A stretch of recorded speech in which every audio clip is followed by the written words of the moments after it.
What the hell was that? Oh my goodness, I'm still in shock after what I just saw from the second year of Circuit of the Americas and the first one that we had in the dry. Because look at last year, at the time it was held.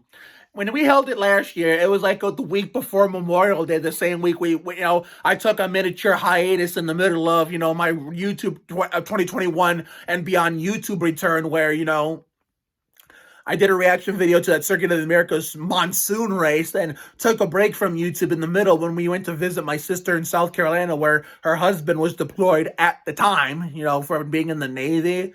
And then after one day, because we decided to come home because I was afraid of the dogs and I locked myself in one of the rooms to keep myself safe. We come home, I missed majority of the 600 except for the middle of the fourth stage and, to the end, even though the race sucked in general, so I really didn't miss much. Then the next day for Memorial Day, I got to see a lot of my friends. I did the Demon Dobie video with the Crouch of Doom. I went to, Jerry Springer Man's and did a couple TikToks with people I love over there. And, got to, that was all look at the difference, it was all sunny and warm. Last year, we basically skipped over spring, went straight to summer. Well, it was a monsoon at this race a year ago. But now that it got moved up to the end of March and, the weather's now back and forth between, spring and summer. Spring and winter. This is the result we got. I know you can't see that, but yeah. When we ran this race last year, it wasn't like that at all. It was nice and sunny and warm, while over there it was a monsoon. While over there it was nice, sunny and warm, and today it's like the last mild winter snowfall. And even though my winter wonderland season is over, but the winter weather is just there's no one to quit yet. But anyway, that's beside the point. That race was probably shortest in amount of laps, but it didn't feel like it.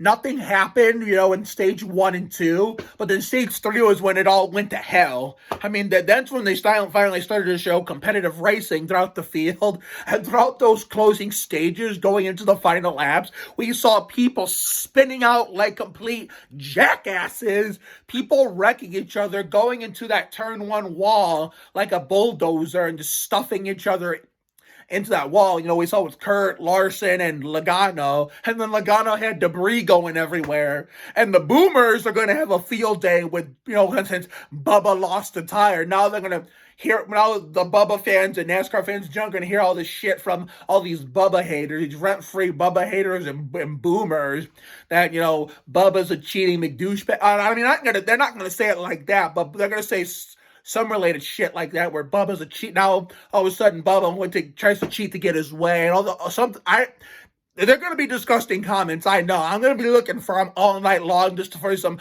good reads and feel good laugh attacks. And not only that, I feel bad for the Suarez fans because it looked like, in stage 1, after winning that first stage, it was his race to win until he got turned on that stage 2 restart, and then all of a sudden lost the power steering. And then all of a sudden, in the same race where his teammate got his first win and the team's first win, now all of a sudden I feel bad for Suarez fans like my dad. Not that my dad cares, but there's more passionate NASCAR fans on social media and in general than my dad, and so that are Suarez fans. So I feel bad that they're going to have to deal with Suarez sucks and blah, blah, blah, blah comments because Chastain won first before he did. In the same race for Suarez had another piece of bad luck.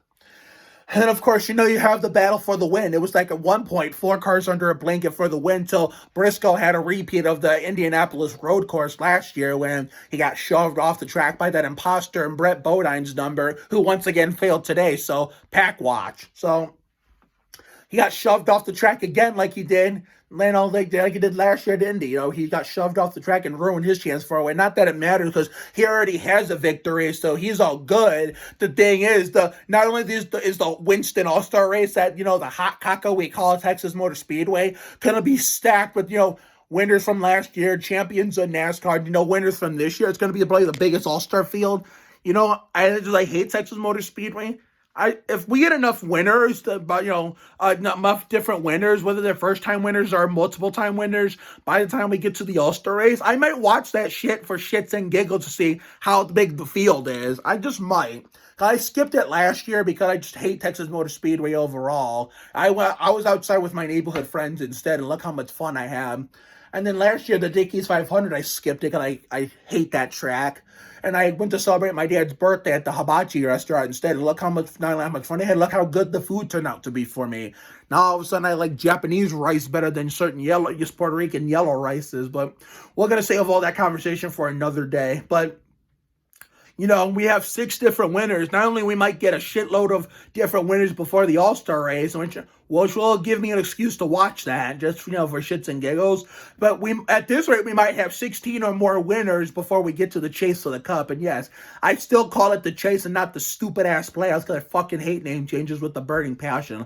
Kind of like how I still say Winston, Bush, Craftsman Shrug, Arthur Remax. I still call the, Gateway, not this worldwide technology horse shit. I still say stuff like, for example, next week, Pontiac Excitement 400. I still say that shit.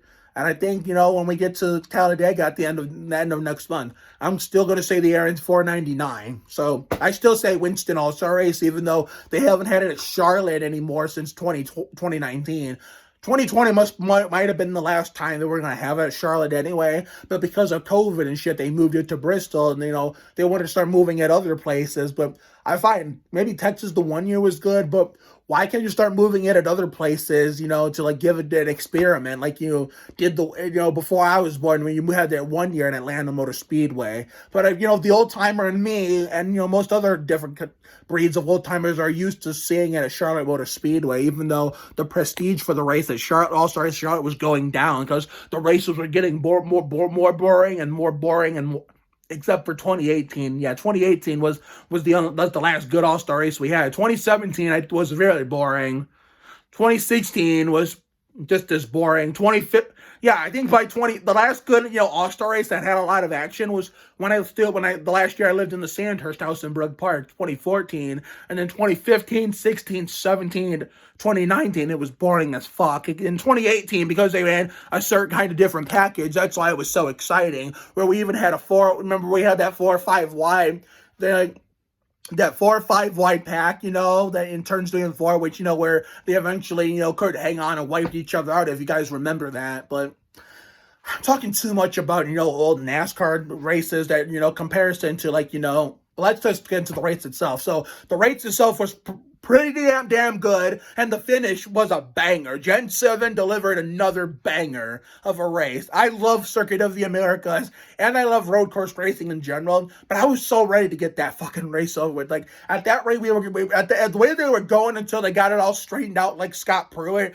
I thought we were going to be sitting there all damn night just to finish that goddamn thing. But they got it done, and Ross Chastain got his first victory in the NASCAR Winston Cup Series in Steve Park's old number. And sadly, he did it for the Suarez fans who,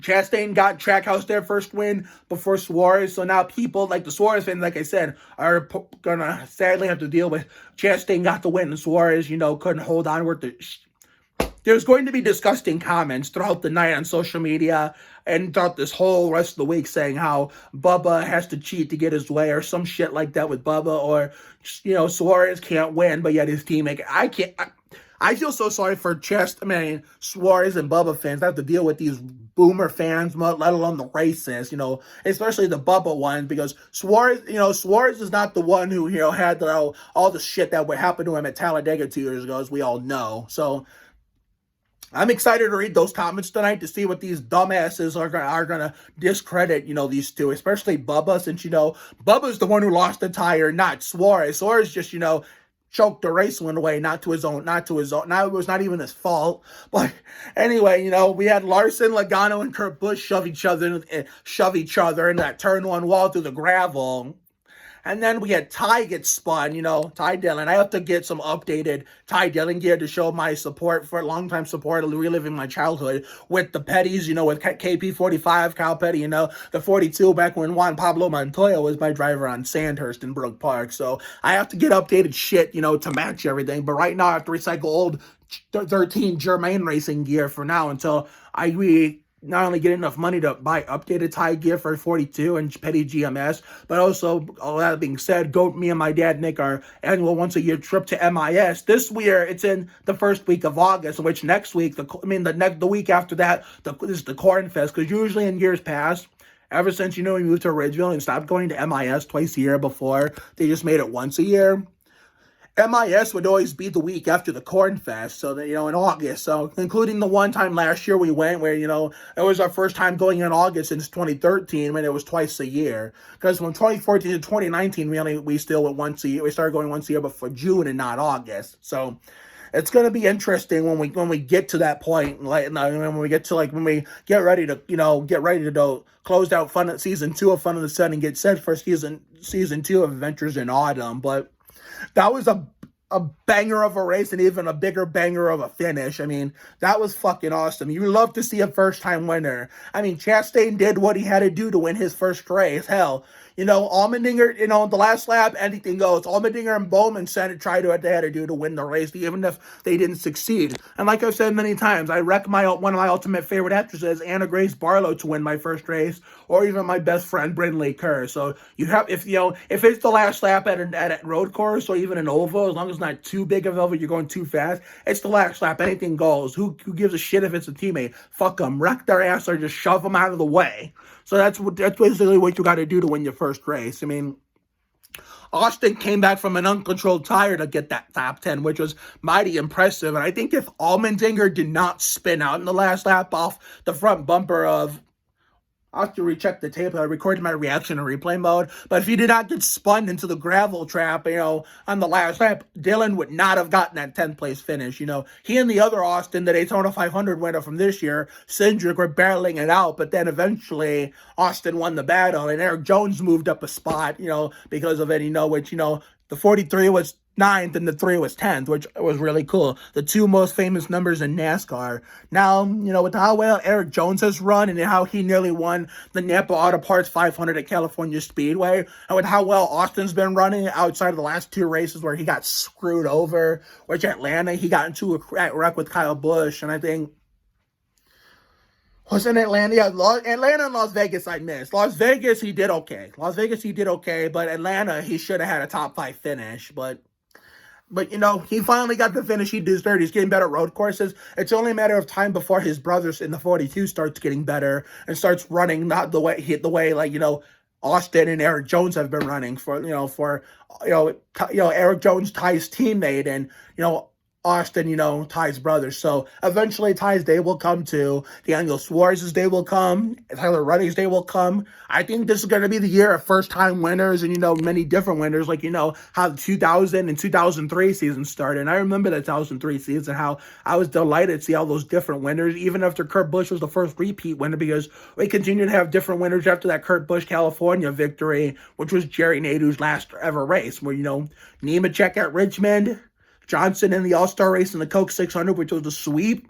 But then Newman broke the streak. Kurt broke the streak a second time when he won at Dover after he already won at Texas. And then we had Tony Stewart get the win at Pocono, and then Kurt Busch repeated again at MIS, my first June race by winning there. Then we had 2 more different winners, Robbie Gordon at Sears Point, Greg Biffle at the Firecracker 400, if you remember that few of my lights finish where Babe Labonte ran out of gas trying to make a charge, and Robbie Gordon's hood flew into the stands and injured that poor girl when, he was running the inverse scheme, the orange on black instead of the black on orange.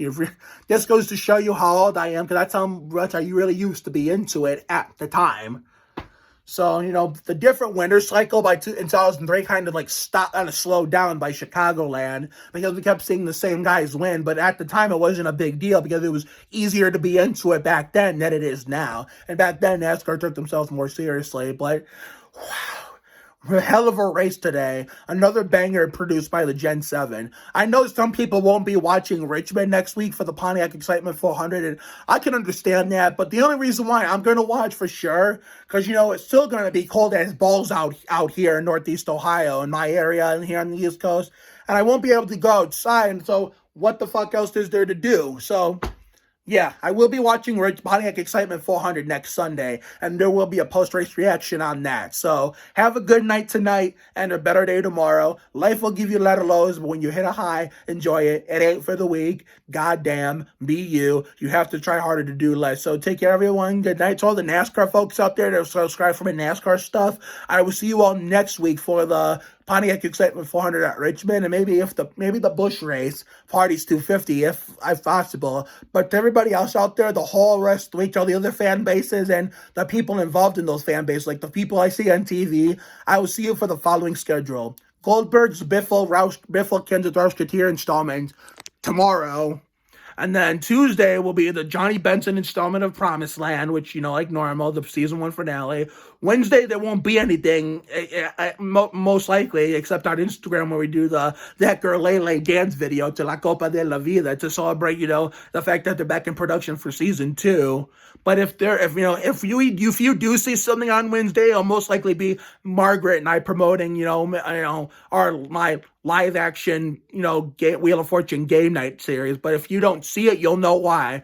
Thursday will be the world finale of Ward for the Ryan Newman and Ty Dillon installment, reaction video to that. And then the reaction video of the Dale Sr. Austin Dillon installment of Welcome to Flash. And then Friday, I will be catching up on A Million Little Things for the Ryan Newman, Ty Dillon installment.